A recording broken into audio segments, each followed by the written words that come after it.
Hey guys, I'm Sarah and I'm going to show you how to finish the edges of your quilt in 5 easy steps. Here's what you need to get started. Sewing machine. We are doing this all by sewing machine. We're not doing any hand stitching on this binding. You've got your quilt. You need some fabric strips long enough to go all the way around the edges of your quilt, a marking pen, and a ruler. Step 1 is to prepare a long strip to go around the edges of your quilt. So I've cut my binding strips. These are 2 1/4 inches and they're just the width of the fabric on the straight of grain, and I need to attach these together so that it's long enough to go all the way around. So to do that, I'm going to take 2 of my raw edges and I am placing them right sides together so that they cross over each other just like this. Now you want to mark a straight line that you're going to stitch on. You could eyeball this if you feel like you can sew straight. I'm going to give myself a line because I tend to sew a little crookedy. So I'll just give myself a line. And now I'm going to do a straight stitch right down that line.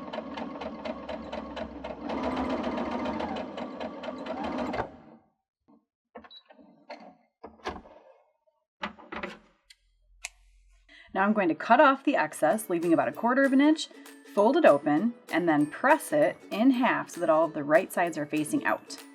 And yes, you do have to iron. I've pressed all of my binding and now we're ready for step 2. We're going to begin to attach it. So I'm working on the back side of my quilt. So on the front, I've got this floral fabric. This is what you want to do too. And you want to start in the center of one of the edges of the quilt. Probably the bottom is a good place to start. Now we're going to start stitching. We don't want to start right at the very top edge. We're going to come down about 3 inches and begin to sew it with a 1/4 inch seam.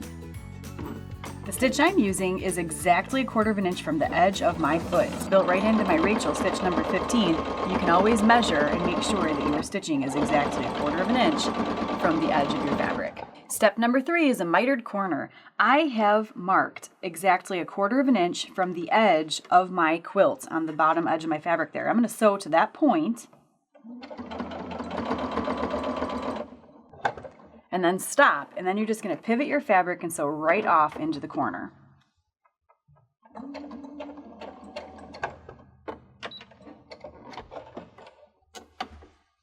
So I've got that angled stitch, and now I can press the fabric over itself so it just folds right in the corner, and then line it up again on the raw edge. You get this really nice perfect fold in the corner, and now you're just going to start stitching again and work toward the next corner.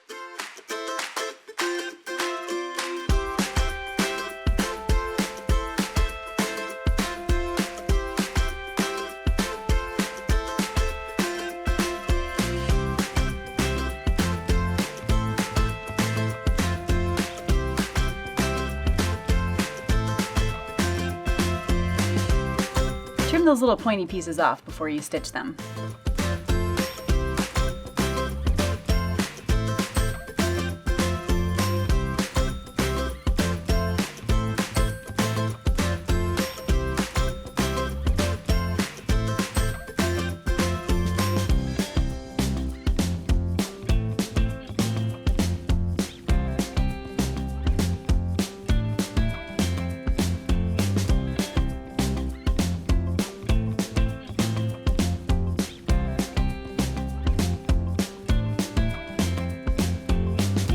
Now don't stitch too far. You want to make sure that both of your ends are still loose. Remember we left this opening here? Here's where the magic happens. I'm going to open this up and just cut an edge and angle and turn it under, and then we're going to tuck this one inside of this one and stitch it together. So cut the edge where you started off at a 45-degree angle, then press the raw edge under about 1/4 inch, lay it nice and flat along your fabric, and then bring the ending part of your binding over top of it.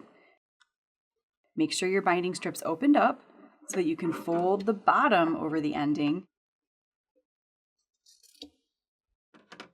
Make sure everything's nice and flat and straight, and then continue stitching.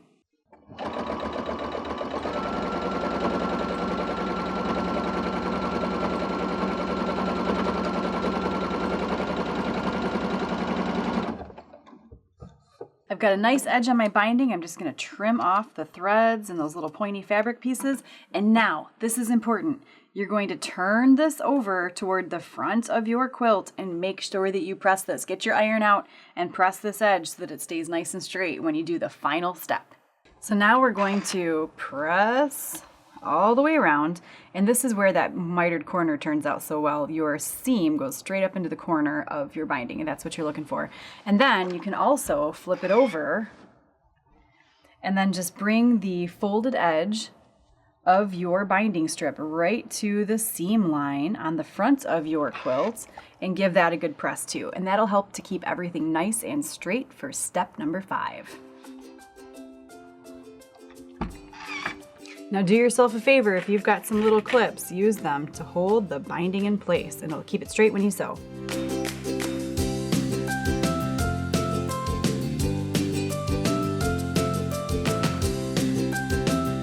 So I iron it first so that it's nice and flat, and then add a clip to hold it in place.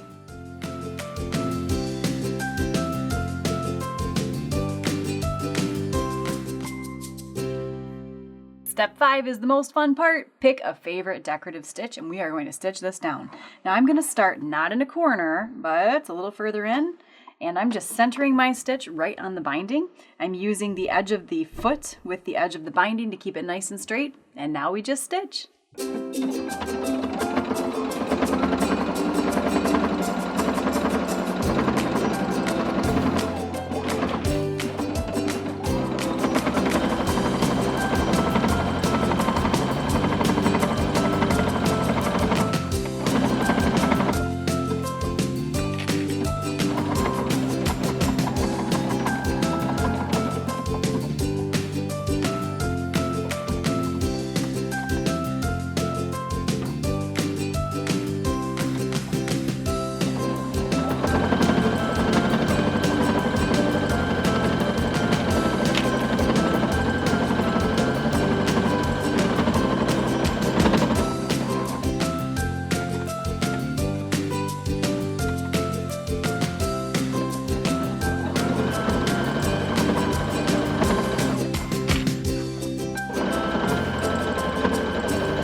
There's a quick and easy binding in 5 easy steps. Now you've got a couple of different design choices. You can play with different threads. You can leave your stitching all the way on the binding like I did, but it also looks really cool if you kind of center it halfway on and halfway off. Looks awesome front and back, and you can play with fun decorative threads. All right, now you're ready. Go bind a quilt, and thanks for watching.